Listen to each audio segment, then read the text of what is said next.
لوگ اس وقت الیکشن بھی چونکہ ہو چکے ہیں تو یہ دیکھنا چاہتے ہیں سننا چاہتے ہیں کہ خان صاحب کب باہر آ رہے ہیں. آپ قانونی ٹیم کے ممبر ہیں تو آپ ہی بتا سکتے ہیں کہ خان صاحب کتنا ایک مزید عرصہ لگ سکتا ہے ان کو باہر آنے میں. دیکھیں قانونی طور پر دیکھا جائے تو یہ اگلے 2 سے 3 ہفتے یعنی میکسیمم مارچ سے پہلے انہوں نے باہر آ جانا ہے، یہ قانونی طور پر ہے.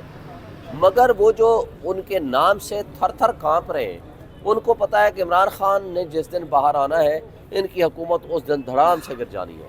مسئلہ صرف یہاں یہ ہے، پہلے الیکشن سے پہلے نہیں آنے دینا چاہ رہے تھے کہ الیکشن میں اگر یہ باہر آ گیا، ایک دن کے لیے بھی باہر آ گیا تو ابھی تو 200 سیٹیں ایکچولی ہم جیتے ہیں تقریباً 180 سے پلس، تو یہ ان کی ایک سیٹ بھی نہیں جیت سکتے تھے. لیکن اب اس بات کا ڈر ہوگا ان کو کہ اگر یہ باہر آ گیا تو ہماری حکومت دھڑام سے گر جائے گی، تو اس وجہ سے وہ روکنے کی کوشش کریں گے.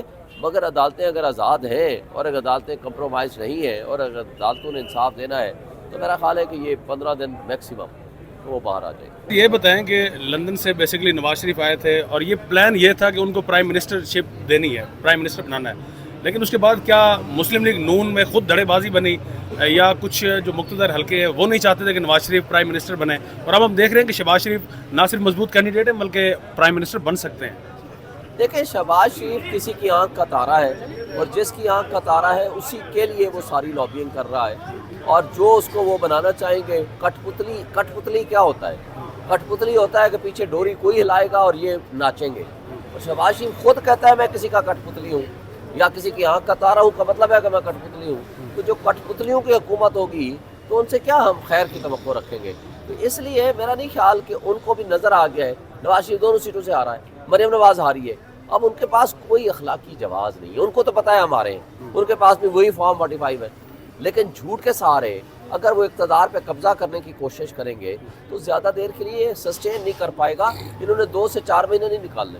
سر شہباز گل نے بھی جس طرح سے اپنے ولاگ میں ذکر کیا کہ ان سے بھی کچھ حلقوں کی جانب سے رابطہ کرنے کی کوشش کی گئی. عمران خان صاحب کا بھی کچھ دنوں پہلے جو بیان تھا یا جو ان سے ملاقات کر کے آتے ہیں کہ خان صاحب سے یا بشرا بی بی کے تھرو باتیں کرنے کی کوشش کی گئی، ڈیل کرنے کی کوشش کی گئی. تو آپ سے بھی اس طرح سے کوئی رابطہ ہوا ہے یا اگر کوئی معاملات اس حوالے سے چل رہے ہیں ابھی خان صاحب کے ساتھ، کیونکہ اب الیکشنز تو ہو چکے ہیں؟ دیکھیں میرا نہیں خیال کہ اس حوالے سے کوئی بات چل رہی ہے. اگر کوئی کی بھی ہوگی تو خان صاحب نے تو بڑا واضح موقف ہے بھائی جو ڈاکے کے ذریعے ہم سے سیٹیں چھینی گئی ہیں وہ واپس کر دیں. کیونکہ دیکھیں پبلک سپورٹ کے بغیر کوئی حکومت اسٹرانگ ریفارمز نہیں لا سکتی. $18 بلین جو مفت مراد بدماشیاں لے رہا ہے ان سے کم کرنے، ان کو واپس لینے کے لیے ضروری ہے کہ اسٹرانگ ڈیموکریٹک گورنمنٹ ہو جس کو پبلک سپورٹ ہو، اور جس کو پبلک سپورٹ ہوگی لیجٹیمیٹلی الیکٹڈ گورنمنٹ ہوگی اس کے لیے انویسٹمنٹ آئے گی، اس کے لیے لوکل انویسٹمنٹ بھی کرے گا، اس کے لیے ہمارا اوورسیز انویسٹمنٹ بھی کرے گا اور انٹرنیشنل انویسٹمنٹ بھی آئے گی، اور تبھی ملک کے مسائل حل ہو سکتے ہیں. ورنہ یہ صرف بجلی کے بل بڑھاتے جائیں گے، گیس کے بل بڑھاتے جائیں گے. دیکھیں عمران خان کے زمانے میں 12 روپے سے 15 روپے کے درمیان بجلی کا یونٹ تھا، انہوں نے بڑھا کے 70 روپے پہ لے گئے. اب انہوں نے اگلے 6 مہینے میں 170 روپے لے جانا ہے. انہوں نے کیا کرنا ہے، گیس کا بل 500 روپے سے بڑھا کر 5000 کر دیا ہے. اب 5000 سے اس کو 50,000 پہ لے کے جانا ہے. عام آدمی کے اوپر بوجھ ڈالتے چلے جائیں گے. انڈسٹری آپ کی بند ہو چکی ہے، مزید بند ہو جانی ہے. وجہ کیا ہے کہ اتنی مہنگی بجلی کے ساتھ کوئی انڈسٹری لگ نہیں سکتی اور ان کا کوئی پروگرام نہیں ہے. میں کہتا ہوں 1/3 بھی اگر برات کم کر دیں اوپر کے بدماشیہ کی یا شافیہ کی تو آپ کا بجلی کا یونٹ 5 روپے پہ آ جائے گا. مگر ان نے کرنا نہیں ہے کیونکہ ان کو تو پبلک سپورٹ ہے نہیں.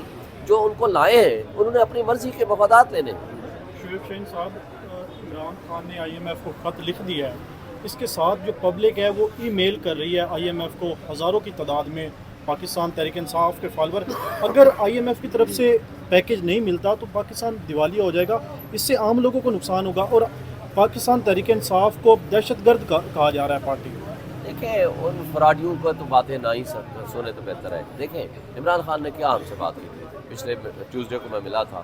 عمران خان نے ایک بات کی تھی، اس وقت ملک کو آگے لے کے جانا ہے تو پبلک سپورٹ کی گورنمنٹ چاہیے. پبلک سپورٹ کی گورنمنٹ برات کم کرے گی، انویسٹمنٹ لائے گی تاکہ ملک کو آگے لے کے جا سکے.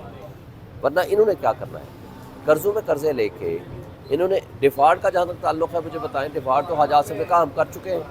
حاج آصف کی بات کر رہا ہوں، ان کے منسٹر کی بات کر رہا ہوں. وہ کہتے ہیں ہم تو ڈیفالٹ کر چکے ہیں. ڈیفالٹ اور کیا ہوتا ہے؟